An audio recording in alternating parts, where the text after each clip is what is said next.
kapatid. And welcome po sa Lesson 3 ng ating Bible Study. Ang topic po nating pag-aralan po ngayon ay tungkol po sa ating buhay na temporary lamang o pansamantala lamang dito sa daigdig na ito. At ngayon po mga minamahal kong kapatid, ang una ko pong ibahagi dito po sa Biblia, po sa aklat ng unang mga kronika, Kapitulo 29 sa talatang 15. Ito po yung ating mababasa.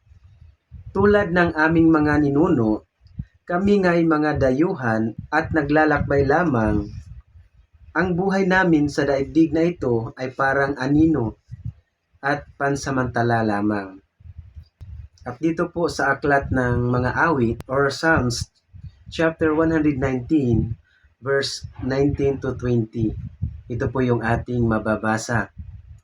Ang buhay ko sa daigdig ay pansamantala lamang, kaya huwag mong ikukubli sa akin ang kautusan. Ang puso ko'y nasasabik at ang laging hinahangad, ang lahat ng tuntunin mo ay mababatid oras-oras. Hallelujah! Dito po mga minamahal kong kapatid, ang buhay po natin sa mundong ito ay pansamantala lamang. Wala pong permanente sa buhay. Wala pong permanente sa mundong ito, kundi ang salita lamang ng ating Panginoong Diyos. At dito po mga minamahal kong kapatid, na kapag tayo po ay mawala na sa mundong ito, wala ho tayong madala kahit anumang kayamanan o kahit anumang mga bagay na meron po tayo ngayon. Ito po ang ating mababasa dito po sa aklat ni Job, Kapitulo 1 sa talatang 21. Ang sinabi niya, hubad akong lumabas sa sinapupunan ng aking ina.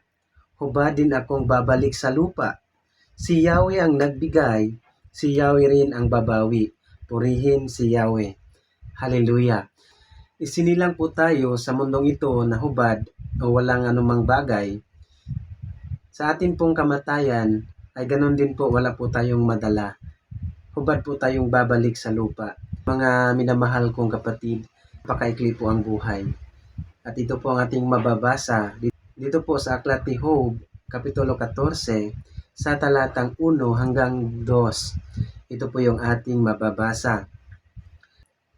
Ang buhay ng tao'y maikli lamang, subalit punong-puno ng kahirapan. Tulad ng bulaklak na namumukadkad, nalalanta at nalalagas. Ninong nagdaraan, naglalaho at napaparam. Hallelujah! Ang buhay po natin sa mundong ito, mga minamahal kong kapatid, ay kalintulad lamang ng isang bulaklak na namukadkad at nalalagas, unti-unting nalalagas pagdating ng panahon. Wala pong tao na nanatili habang buhay sa daigdig na ito habang buhay, sapagkat itinakda ng Diyos na ang tao ay mamatay ng minsan at pagkatapos nito ay ang paghuhukom.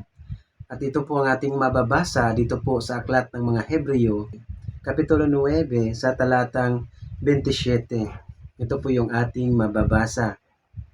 Itinakda sa mga tao na sila'y minsang mamamatay, at pagkatapos ay ang paghuhukom. Hallelujah! Dito po mga minamahal kong kapatid, lahat po ng may buhay ay may kapanahunan. Ito po ay tinakda ng ating Panginoon sa ating buhay.